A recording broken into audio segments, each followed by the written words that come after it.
sinabi. Ay, narinig ko lang, may nagkwento sa akin daw, may isang kasama silang artista nagbigay daw ng tulong. Narinig ko. Mr. Wilson, can I ask? Yes. Good morning po. Editor ng Bulgar newspaper. Janice Navida po. Mga ma'am, I don't want to sound negative or pessimistic. I don't want to be pessimistic about this issue.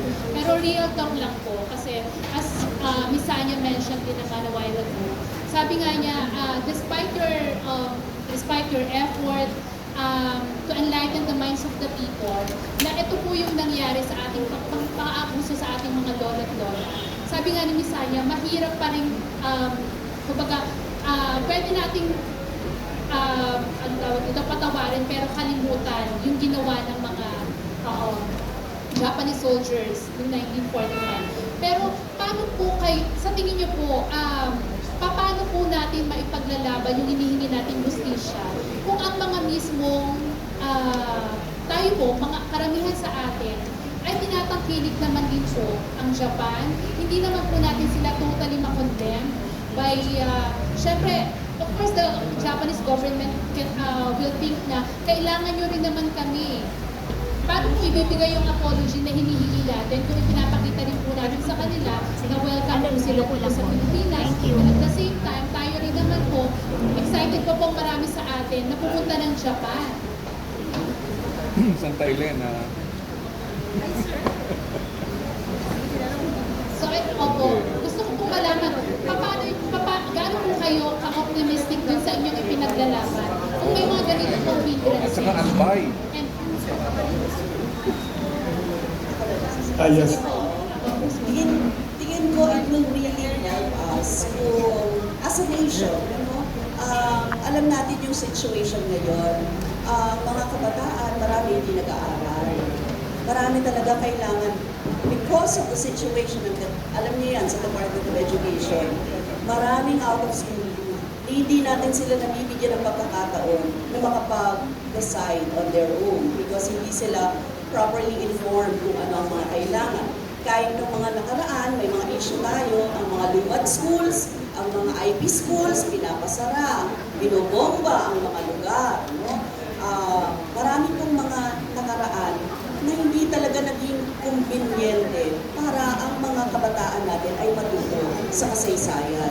I think it would really help kung yun yung uunahin, no, ng gobyerno, paalam, ma-educate yung ating, most of our Filipinos. Kasi, paano mo sasabihin na hindi ko to tinatangkilik kasi for these reasons, di ba? Kasi, hindi ka naman nabigyan ng pagkakataon na maging mapaliwanag or ma-explain sa'yo bakit may mga ganito tayong kasaysayan at saan tayo magsisimula sa ganitong kasaysayan natin.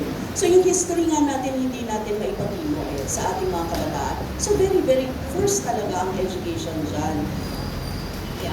Ngayon, malaki yung papel ng social media, ng films, ng pakikipagtalastasan, ng katulad nito, ng mga pag-i-inform sa ating mga kababayan.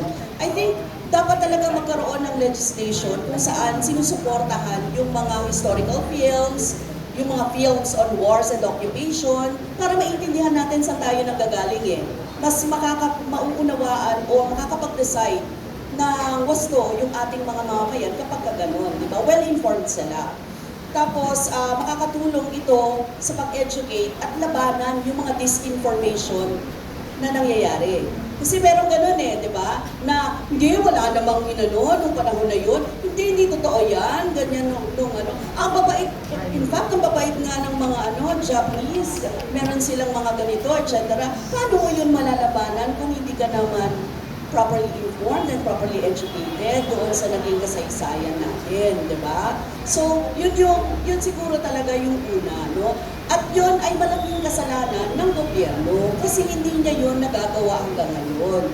In fact, hindi ko lang yun hindi lang yun usapin ng education kasi kung meron din naman sapat talagang trabaho, sapat na pagkain, sapat na pangangailangan in the whole, no?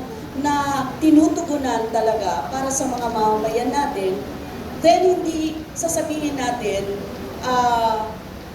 kahit papano makakapag-desisyon o or ang mga mamamayan natin ay may sariling pagtingin at pag-unawa sa mga bagay-bagay. And therefore, malalabanan natin yung mga information o malalabanan natin ang mga agreements na pinapasok ng gobyerno natin na hindi nakukonsulta sa atin properly. Diba? And nakakaposisyon tayo bilang mga mamamayan na empower natin ang mga sarili natin na ito yung dapat natin na gagawin at ito yung track na yon. To educate muna talaga ang ating mga mamamayan. As long as ganyan, no, ang situation, hindi talaga magkakaroon ng tugon, ano, na sinasabi ninyo na yung culture, paano yan, i-appreciate pa natin yung ganito, etc. Kasi ako, I have nothing also against the Japanese people, no? But the history that we've had with them, we should really be critical. We should really be, di ba?